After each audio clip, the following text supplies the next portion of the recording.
ओम शांति। आज 23 सितंबर 2023 की साकार मुरली। आज बाबा ने कहा, मीठे बच्चे, आत्मा और परमात्मा का यथार्थ ज्ञान तुम्हारे पास है, इसलिए तुम्हें ललकार करनी है। तुम हो शिव शक्तियाँ। प्रश्न, सबसे ऊंची मंजिल कौन सी है जिसका ही तुम बच्चे पुरुषार्थ कर रहे हो? उत्तर, निरंतर याद में रहना यह सबसे ऊंची मंजिल। यहाँ से ही कर्म भोग चुकतु हो कर्मातीत अवस्था होगी। जिस माता पिता से अपार सुख मिल रहे हैं उनके लिए बच्चे कहते, बाबा आपकी याद भूल जाती है। वंडर है ना, देही अभिमानी रहने का पुरुषार्थ चलता रहे तो याद भूल नहीं सकती। गीत है, किसने यह सब खेल रचाया? ओम शांति। भगवानुवाच, बच्चे अपने बाप भगवान को जानते हैं। अरे बच्चे आकर के बाप द्वारा आस्तिक बने हैं, क्योंकि बाप द्वारा बाप को जाना है, इसलिए आस्तिक कहलाते हैं। तुमने जाना है बरोबर हम आत्मा है, वह आत्माओं का बाप है। भले कोई मनुष्य अपने को आत्मा समझते भी हो, परंतु परमात्मा को कोई नहीं जानते। जब बाप खुद आकर बच्चे पैदा करे और उनको अपना परिचय दे तब जाने। बाप को ही अपना परिचय देना है। वह आत्माओं का फादर सम्मुख आकर बतलाते हैं कि तुम आत्माएं हो, मैं तुम आत्माओं का परम पिता हूँ। तुम निश्चय करते हो, यह तो कॉमन बात है। आत्माओं का बाप जरूर है। गायन भी है, आत्मा और परमात्मा अलग रहे बहुकाल। बाप को बच्चे ही जानते हैं। बाप 5000 वर्ष बाद फिर आए हुए हैं। जब सब बच्चे नास्तिक दुखी बन जाते हैं, एक भी आस्तिक नहीं रहता है, तब बाप आते हैं। आस्तिक बनाकर फिर छिप जाते हैं, फिर कोई बाप को जानते नहीं। अब तुम बच्चों में यह निश्चय नंबरवार पुरुषार्थ अनुसार है। सबको पूरा निश्चय नहीं है। भल यह सम्मुख बैठे हैं, जानते हैं परमपिता परमात्मा पतित पावन, बाप पति से पावन देवता बना रहे हैं। देवताओं की तो यह सिर्फ मूर्तियां हैं, खुद तो है नहीं, जो भी मनुष्य मात्र हैं, सिवाय तुम ब्राह्मणों के। और कोई भी आत्मा और परमात्मा को नहीं जानते। हम सब परमात्मा कह देने से न आत्मा को न परमात्मा को जानते। तुम बच्चे जानते हो कि एक भी मनुष्य नहीं जो अपने को यथार्थ रीति आत्मा समझ और परमात्मा को अपना बाप समझे। लेकिन अब यह ललकार कौन करे? शक्तियों ने ही ललकार की थी, परंतु अभी तक वह शक्ति आई नहीं है जो तुम्हारे में आनी चाहिए। शिव शक्तियां तो असुर हैं, नामी ग्रामी हैं, जगत अम्बा भी शक्ति है। अब कॉन्फ्रेंस में रिलीजियस हेड से सब आते हैं, उन्हें भी समझाना है। बाप समझाते हैं, बच्चे तुमको तो देही अभिमानी बनना है। हम आत्मा हैं, परम पिता परमात्मा से वर्षा ले रहे हैं। यह निश्चय नहीं है। कोई संशय है तो ऊंच पद पा नहीं सकेंगे। अच्छे अच्छे बच्चे भी चलते चलते माया का तूफान लगने से गिर पड़ते हैं। निश्चय बुद्धि से संशय बुद्धि हो पड़ते हैं। नहीं तो बच्चे कभी भी संशय बुद्धि नहीं होते हैं कि हमारा यह बाप नहीं है। यहाँ यह वंडर है। कहते भी हैं परम पिता परमात्मा हम सब आत्माओं का बाप है। हमको पढ़ाते हैं, फिर ही बाप को भूल जाते हैं। रोज समझाते रहते हैं, बच्चे अपने बाप को याद करो तो तुम्हारे विकर्म विनाश करो। रोज समझाते रहते हैं, बच्चे अपने बाप को याद करो तो तुम्हारे विकर्म विनाश होंगे। विकर्म तो जन्म जन्मांतर के सिर पर बहुत है। तुम जानते हो मम्मा बाबा जिसको ब्रह्मा सरस्वती कहते हो, वह नंबर 1 में है। वो भी खुद कहते हैं, इतना योग लगाते हैं, मेहनत करते हैं, तो भी अनेक जन्मों के पाप कटे नहीं हैं। कुछ न कुछ भोगना पड़ता है। अंत में इस भोगना से छूट कर्मातीत अवस्था को पाना है, पुरुषार्थ करना है। मायावी कम रुस्तम नहीं है, दोनों ही सर्वशक्तिमान है। रावण माया ने सब मनुष्य मात्र को पतित बना दिया है। गाते भी हैं पतित पावन, तालियां बजाते रहते हैं तो जरूर पतित है ना, परंतु अपने को समझते नहीं है कि हम पतित हैं। यह समझाना भी जरूरी है कि अब यह पति दुनिया है। पावन दुनिया सतियों को कहा जाता है। पावन दुनिया में ऐसे पतित पावन को नहीं बुलाएंगे। वहां तो भारत बहुत सुखी था, एक ही धर्म था। अभी तुम जानते हो परमपिता परमात्मा ज्ञान सागर है। वह इन सब वेदों शास्त्रों आदि के राज को जानते हैं, वही पढ़ा रहे हैं। परंतु कोई कोई ऐसे हैं जो भी भूल जाते हैं कि हमको परमात्मा पढ़ाते हैं, बेहद का बाप हमें पढ़ाते हैं। वो नशा नहीं चढ़ता। यहाँ से बाहर घर जाने से नशा चकनाचूर हो जाता है। कोई मुश्किल है जो युक्त पुरुषार्थ करते हैं। माया बड़ी जबरदस्त है। देवीमान तो नंबर 1 है। बाबा ने समझाया है अपने को देही समझो, हम आत्मा हैं। इस शरीर द्वारा हम कर्म करते हैं। अपने को परमात्मा तो कभी नहीं समझना है। बाप कहते हैं मैं तुमको पति से पावन बनाने आया हूँ, मुझे घड़ी घड़ी याद करो। परंतु बहुत अच्छे अच्छे बच्चे भी बाप को याद नहीं करते हैं और फिर सच भी नहीं बतलाते हैं। चार्ट जो लिख कर भेजते हैं उसमें भी झूठ सच्चा चार्ट लिखते नहीं। बाबा समझाते हैं अपने को आत्मा समझो। हम आत्मा 84 जन्म पूरे कर अब बाबा के पास जाती हूँ। सवेरे उठकर बाबा को याद करो तो उसका नशा सारा दिन रहेगा। मनुष्य धन कमाते हैं तो नशा रहता है ना कि आज इतना कमाया।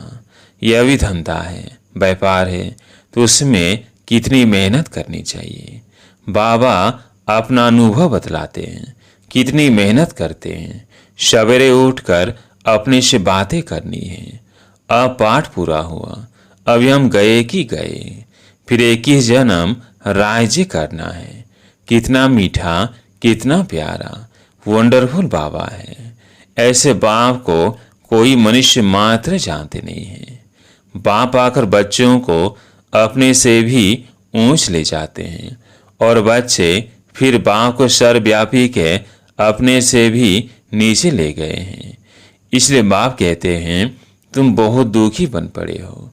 मैं तुम बच्चों को ब्रह्मांड और विश्व दोनों का मालिक बनाता हूँ और फिर तुम बच्चे मुझे बाप को सर्वव्यापी कह देते हो। यह भी ड्रामा में खेल है। अब बाप डायरेक्शन देते हैं, ऐसे ऐसे समझाओ। लक्ष्मी नारायण आदि देवी देवताएं 100% सॉल्वेंट बुद्धि थे, अभी नहीं है।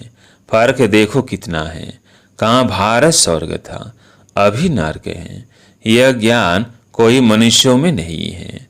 तुम बच्चों में भी वो ताकत नहीं है। देहाभिमान बहुत, देही अभिमानी को तो धारणा होनी चाहिए। बाप डायरेक्शन देते हैं, ऐसे ऐसे ललकार करो। आत्मा क्या है, परमात्मा क्या है, कोई को पता नहीं है। तुम जानते हो हम आत्मा बिंदी है, हमारा बाप परमपिता परमात्मा भी बिंदी है। वो नॉलेजफुल पतित पावन है, जन्म मरण में नहीं आते हैं। हम आत्माएं जन्म मरण में आती हैं। परमपिता परमात्मा कहते हैं मेरा भी पाठ है, मैं आता हूँ, तुम सब को सुखी बनाकर फिर निर्वाण धाम में बैठ जाता हूँ। मनुष्य बूढ़े होते हैं तो वानप्रस्थ में चले जाते हैं, परंतु अर्थ नहीं समझते। वानप्रस्थ माना वाणी से परे स्थान, वह थोड़ी वाणी से परे बैठते हैं। अभी वानप्रस्थी तो सब है। हम आत्माएं वाणी से परे रहने वाली हैं, परंतु उस स्थान को भी जानते नहीं। तुम्हारे में भी कोई कोई की बुद्धि में ये बातें हैं। देह अभिमान बहुत है, बाप को फॉलो नहीं करते हैं। माया भी बहुत प्रबल है। आत्मा और परमात्मा के संबंध को कोई भी नहीं जानते हैं। बाप के संबंध को ही नहीं जानते। तुम भी घड़ी घड़ी भूल जाते हो। बाप का बनकर बाप को पूरा याद करना चाहिए ना। कहते हैं बाबा घड़ी घड़ी याद करना भूल जाता हूँ। अरे तुम माता पिता को याद करना भूल जाते हो। निरंतर याद करने की ही मंजिल है। जिस माता पिता से स्वर का वर्षा ले रहे हो तुम उनको भूल जाते हो। वंडर है, माता पिता तो एक ही है। बाप कहते हैं मैं ही तुम्हारा माता पिता हूँ। यह बड़ी गुह्य बात है। कई समझते हैं जगदम्बा माता है, परंतु नहीं, वो तो साकारी है ना। तुम माता पिता गाते हो निराकार को ये सब बातें पहले नहीं बतलाते थे। दिन प्रतिदिन गुह्य बातें सुनाई जाती है। कोई बात न समझा सको तो बोलो बाबा ने अर्जुन सुनाया नहीं है। बाप से पूछेंगे। दिन प्रतिदिन बहुत नई नई पॉइंट से मिलती रहती है। नॉलेज तो बहुत बड़ी है, समझने वाले कोई समझे। पढ़ते पढ़ते थक जाते हैं, बाबा को लिखते हैं मैं नहीं चल सकूंगा, तंग हो गया हूँ। तंग होकर पढ़ाई को छोड़ देते हैं, विकार में जाते हैं तो पढ़ाई छूट जाती है। यह पढ़ाई ब्रह्मचर्य की धारणा से ही होगी, और ब्रह्मचर्य को तोड़ा तो धारणा नहीं हो सकेगी।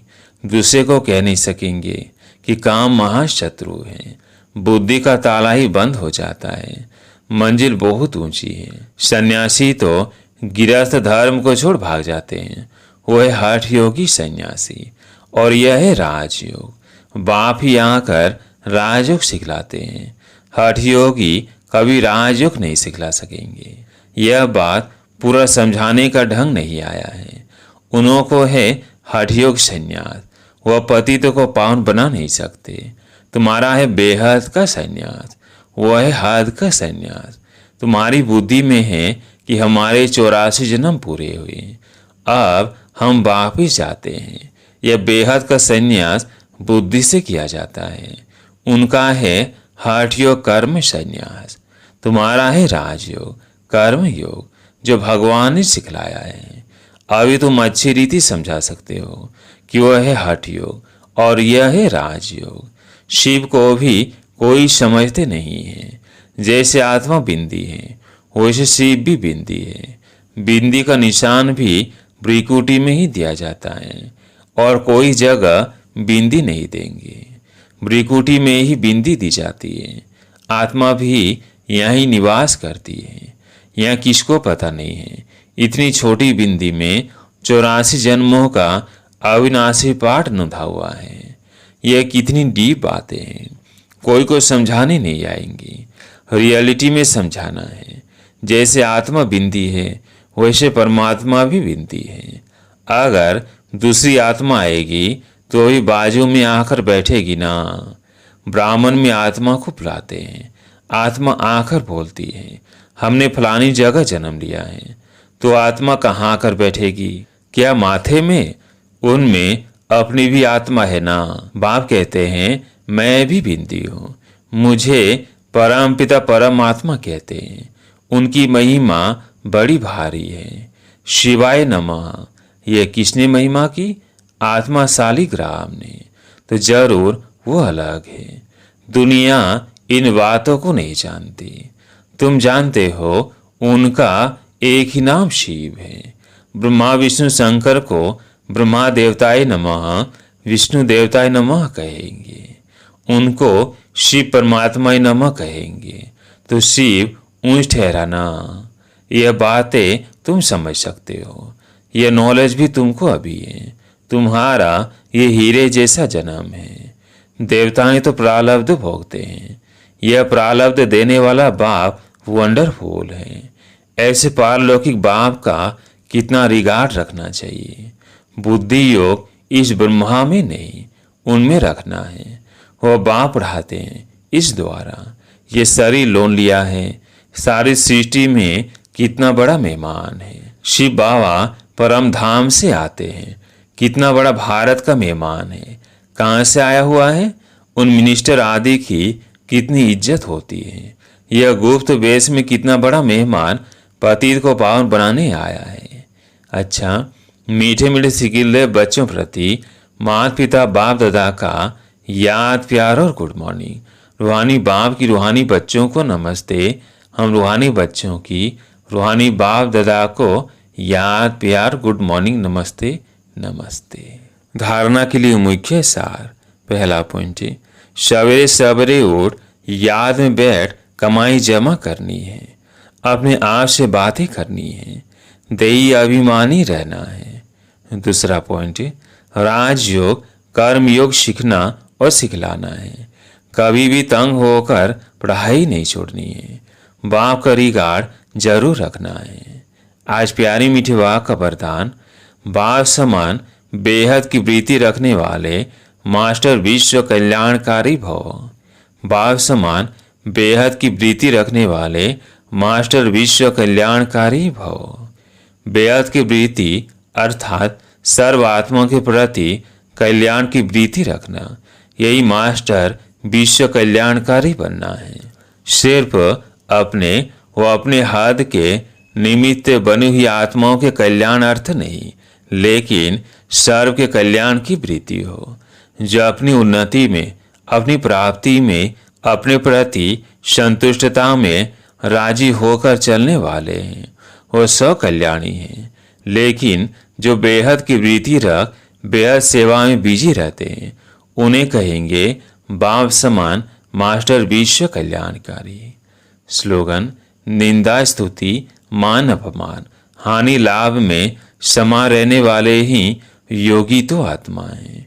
निंदा स्तुति मान अपमान हानि लाभ में समा रहने वाले ही योगी तो आत्मा है। अच्छा, ओम शांति।